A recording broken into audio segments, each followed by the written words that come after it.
جو ہم لوگوں نے برائیاں کی، بدعمالیاں کی، رب کے احکام اور دین اور شریعت کی طرف ہم لوگوں نے پیٹھ کی، تو کیا ہوگا؟ ہمیں پھر وہ کھالے اتار لینے والی آگ میں ڈالا جائے گا۔ اور پھر آگے فرمایا، آگے بھی بڑی قابل توجہ چیز فرمایا، ان الانسان خلق ہلوعا اذا مسہ الشر جزوعا واذا مسہ الخیر منوعا۔ انسان بڑا بے صبرا ہے۔ ان الانسان خلق ہلوعا، بڑا بے صبرا اور بڑا حریص ہے، بڑا لالچی ہے۔ عرف عام میں سادہ زبان کے اندر اس کا ترجمہ کریں تو کہا جائے گا بڑا لالچی ہے، بڑا کمینہ ہے۔ سمجھ آئی میری بات کی؟ ان الانسان خلق ہلوعا، فرمایا انسان بڑا بے صبرا ہے، جب تکلیف آتی ہے تو گھبراتا ہے۔ کیا ہوتا ہے؟ تکلیف آتی ہے تو گھبراتا ہے۔ وَإِذَا مَسَّهُ الْخَيْرُ مَنُوعًا، اور جب خوشی آتی ہے تو اپنا مال روک لیتا ہے، اپنا مال روک لیتا ہے۔ اب اس کی تفسیر یہ ہوگی کہ انسان بڑا بے صبرا، ناشکرا، بڑا کاڑا، بڑا حریص، بڑا لالچی، بڑا مطلب ہے وہ مال کی ہوس اپنے اندر پیدا کر کے بیٹھا ہوا ہے۔ کب؟ جب اس کے اندر تندرستی آ جاتی ہے۔ اور پھر اللہ پاک نے فرمایا کہ جب اس کو آ جاتی ہے وَإِذَا مَسَّهُ الشَّرُّ جَزُوعًا، جب تکلیف پہنچتی ہے، پریشانی پہنچتی ہے، بیماری پہنچتی ہے۔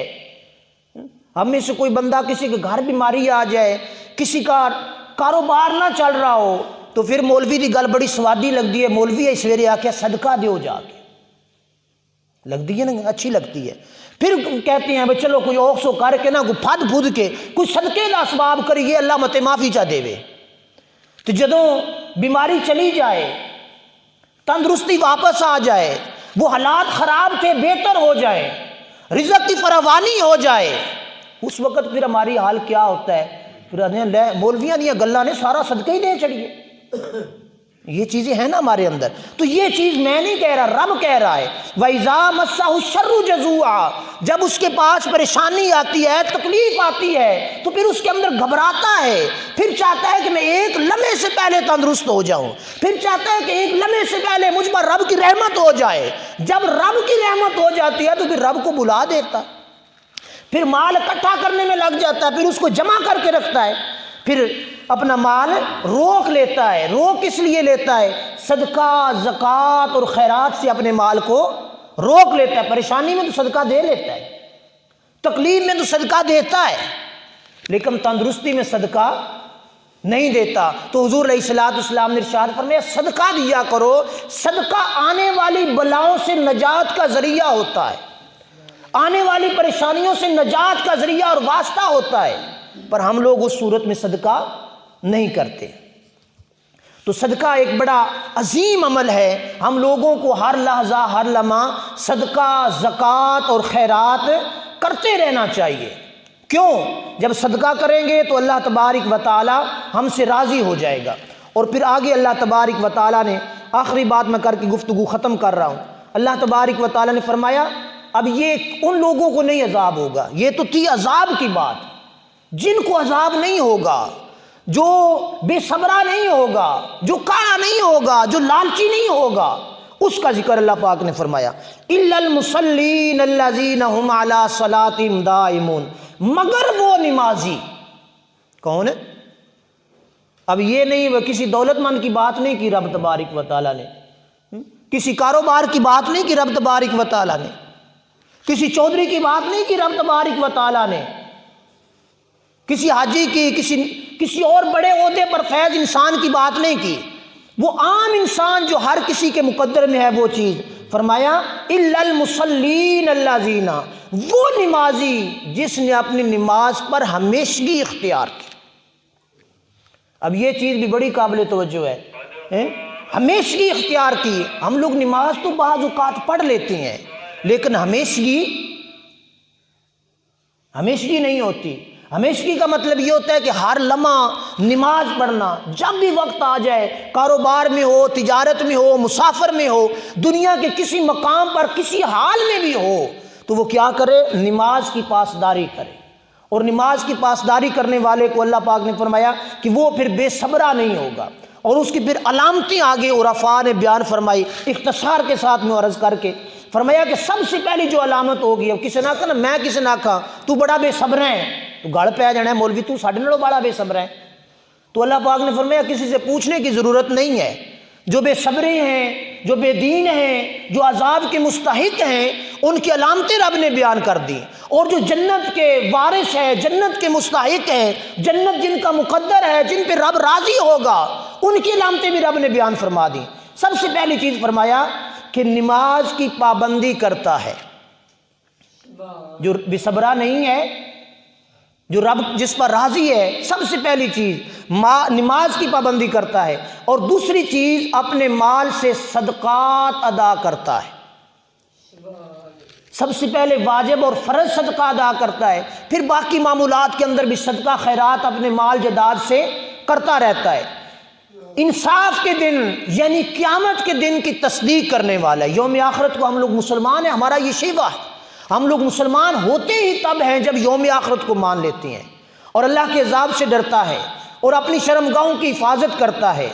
اب یہ چیز مشکل ہے تھوڑی سی، امانت اور عہد کی حفاظت کرتا ہے، امانت اور عہد کی حفاظت کرتا ہے۔ عہد کہہ رہے ہیں یہاں پہ وعدے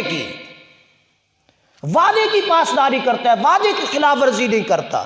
امانت اس کے پاس، ہمارے پاس میرے کو رکھ جاؤ، امانت شامی لبی تے گل پہ کرے آئے، سمجھ آئی میری بات کی؟ تو امانت کے اندر خیانت آج ہماری زندگی کا شیوا ہے، ہم لوگ امانت میں خیانت کرتے ہیں اور پھر وعدہ کر کے وعدے کی خلاف ورزی کرتے ہیں۔ میں شامی تین ملاں دا، شامی فون بند کر کے گھر پہ رہا، یہ ہوتا ہے کہ نہیں ہوتا؟ کسی کا کچھ لین دین ہو تو اندروں ہی آخر بھی دے، باہر جا کے آکھ ابا گھر کوئی نہیں، وہ یاد ہے ابا پہ دے ابا گھر کوئی نہیں، سمجھے؟ یہ کیا ہے؟ یہ وعدے کی خلاف ورزیاں ہیں۔ تو حضور علیہ السلام نے فرمایا جو مومن دیکھنا ہو وہ وعدے کی خلاف ورزی نہیں کرے گا، وہ اپنے عہد پر پورا اترے گا چاہے جیسا مرضی ہو جائے۔ اور پھر تیسری چیز فرمایا صدق و انصاف کے ساتھ گواہی پر قائم رہنا۔ اب یہ بھی بڑی مشکل چیز ہے، گواہی ہوتی ہے جو دیکھا ہو وہ بیان کرنا، شہادت جس کو کہتے ہیں، اور ہم نے شہادت دینی ہے تو شہادت ہم سے جو مرضی بندہ دلوا لے، کسی چیز کا پتہ بھی نہیں، میں نے آ کے کچھ دیو تو میں شہادت دے دیں والا، سمجھ آئی میری بات کی؟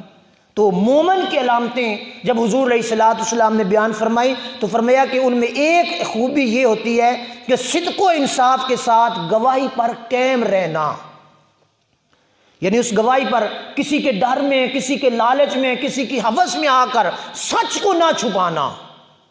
ہم لوگوں میں سے ہر بندہ سچ کو چھپا لیتا ہے، برائی ہوتی دیکھی بھی ہو، لوگوں کے ڈر سے ہم لوگ اس برائی کا اظہار نہیں کرتے، ہم اس کو بیان نہیں کر پاتے۔ بے شک بندہ مرد ہے مر جائے لیکن ہماری زبانوں پہ سکوت ہے، کیوں کہ چودھری صاحب نے خرید لیا، وہ فلاں صاحب نے ہمیں جو ہے وہ پیسے کا لالچ دے کے ہماری زبانوں کو سکوت طاری کر دیا ہوا ہے۔ تو جھوٹی گواہی بھی ہم لوگ دیتے ہیں، اور پھر اس کے ساتھ کیا کرتے ہیں ہم لوگ؟ عہد کو بھی چھوڑتے ہیں اور گواہی، سچی گواہی نہیں دیتے۔ اور پھر تیسری چیز، آخری چیز فرمایا کہ نماز کی حفاظت کرتا ہے۔ تو یہ چیزیں انتہائی ضروری ہیں، اختصار کے ساتھ میں نے ان کو عرض کیا، بے شمار چیزیں ہیں، آئندہ جمعۃ المبارک میں بھی کچھ ان میں سے حصہ عرض کر دوں گا۔ تو اللہ تبارک و تعالیٰ میں صحیح معنوں میں اچھی زندگی، یہ انسان کی زندگی بڑی مختصر ہے، یہ موت بر حق ہے، ہر کسی کو آئے گی، ہم مسلمان ہیں، ہمیں اللہ تبارک و تعالیٰ نے ان انعامات سے، ان رحمتوں سے، برکتوں سے نواز کے بھیجا ہوا ہے، تو ہم لوگ اپنے رب کا شکر ادا کریں۔ رب نے اگر رزق دیا ہوا ہے تو اس میں سے صدقہ بھی کریں، زکوٰۃ بھی کریں، خیرات بھی کریں۔ حضور علیہ السلام نے فرمایا جن کے پاس مال ہے وہ اس مال پہ مغروری نہ کرو کہ میرا مال ہے، یہ رب کا فضل ہے، اس نے تمہیں دے دیا۔ جو غریب پیدا ہوا اس کو کیا قصور تھا، غریب گھر میں پیدا ہوا ہے، فرمایا یہ رب کی ایک تقسیم ہے۔ کئیوں کو بالکل کسی کھاتے میں نہیں ہوتے، مال جداد کی انبار ہوتی ہے ان کے پاس، یہ رب وحدہ لا شریک کا نظام ہے۔ فرمایا کہ مال کو اپنا نہ سمجھو، مال جو رب نے تمہیں دیا یہ ایک منٹ سے پہلے وہ واپس بھی لے سکتا ہے، طاقت ہے کہ نہیں ہے؟ یہ ہماری زمینیں ہیں، جدادی ہیں، باغات ہیں، پھل ہیں، یہ ساری کچھ فصلیں ہماری بار ہموار ہیں، اللہ چاہے اس کو پیدا کرتا ہے کہ نہیں کرتا؟